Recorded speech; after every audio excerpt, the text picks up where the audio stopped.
This is a tutorial for how to use the Weather Factory Meltdown editor to create a new room. Pretty much every place that you can be in, physically, every area that you can play in is considered a room. Now, this game engine was designed with an indoor area in mind, the Cloudsdale Weather Factory, so instead of making big outdoor areas like you'd get in a Sonic or Mario game, it's got rooms. Of course, if you want to, you can make one big giant room, and that simulates an outdoor area, but mostly it's made for the indoors. You'll have to start building your level by making a room. The level I'm building is going to be a very simple plot. Monsters from the main game have captured and imprisoned the main six, and they're trying to break out of the Weather Factory and go back to the surface. It'll use a lot of elements and graphics from the original game, and it'll start with a cell that the main six need to escape from. Then it goes on to a long corridor full of enemies you have to fight. Then it goes on to an arboretum in the factory, because why should the surface be the only area where ponies can enjoy trees and bushes and flowers? Then there'll be a boss fight in the arboretum, and then it goes to the outside where there's a hot air balloon waiting for them to escape. So first I need to start with the cell, so I click the Add Room button here, and that brings up this dialog.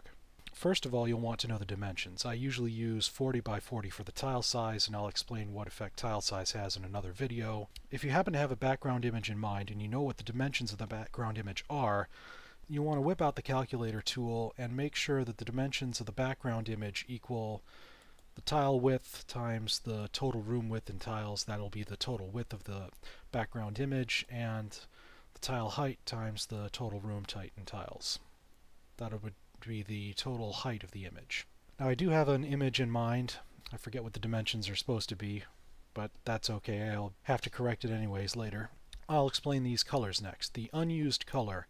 It's pretty much just a color that never shows up in the background that you've drawn in the room, and that never shows up in any of the static blocks you're going to be creating. I'll get into static blocks later.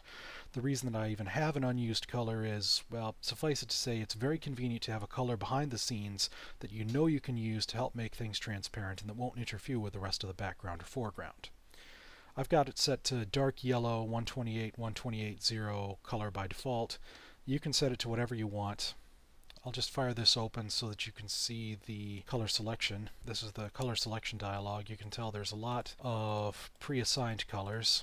You can also assign a color yourself using these red, green, blue things.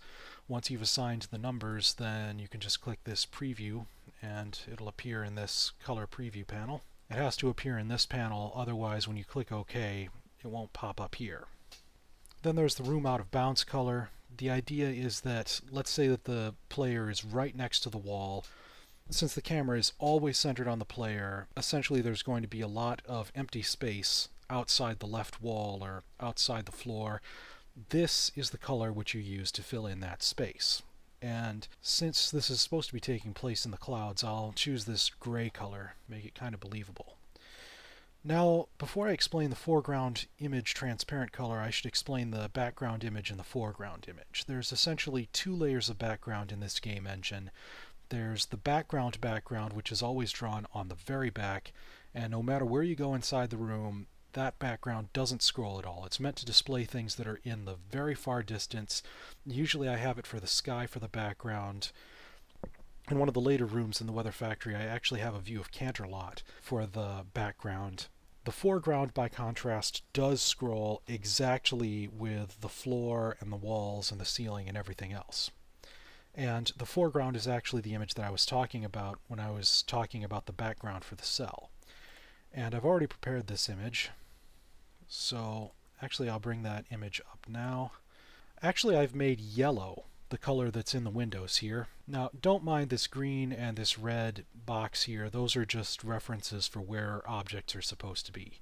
This is supposed to be the background of the cell. Later on I'm going to put a door here, but I'm going to do that in the editor. Since yellow is the color that I put in the windows, what I can do is I can go here to foreground image transparent color, select yellow, click OK, and now when it's actually drawing this in the game, it'll replace the yellow in those windows with something completely transparent so that you can see the sky behind it.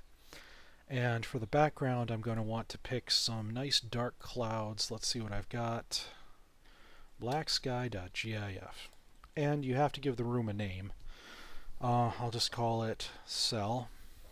And I'm going to want to change the room's dimensions later, but I'll click OK, and then it brings up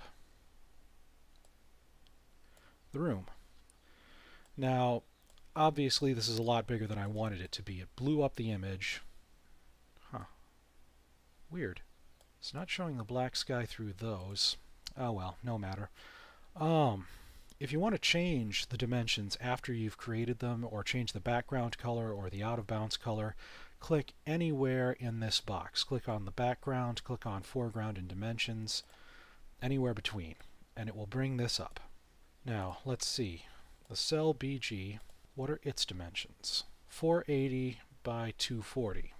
16 times 40 is 480, so it's supposed to be 16 wide, and it's supposed to be 6 high. Okay. Huh.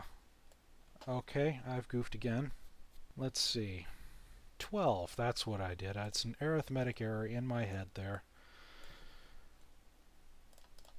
And now we have the correct dimensions.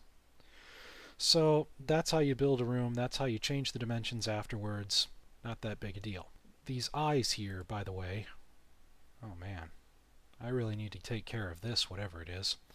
It shouldn't be showing black here, it should be showing this behind the room, but anyways, these eyes, when you click on them, activate the different layers. Now there's more layers besides this, which I will get into in other videos. There's static blocks, widgets, items and doors, commentary, enemies and moving blocks, foreground widgets, the start and the goal, but I will be getting into those in other videos. For now, just remember that these eyes switch on the different layers. You can click here to change the dimensions, the out of bounds color and the image transparent color, and yeah, that's about it.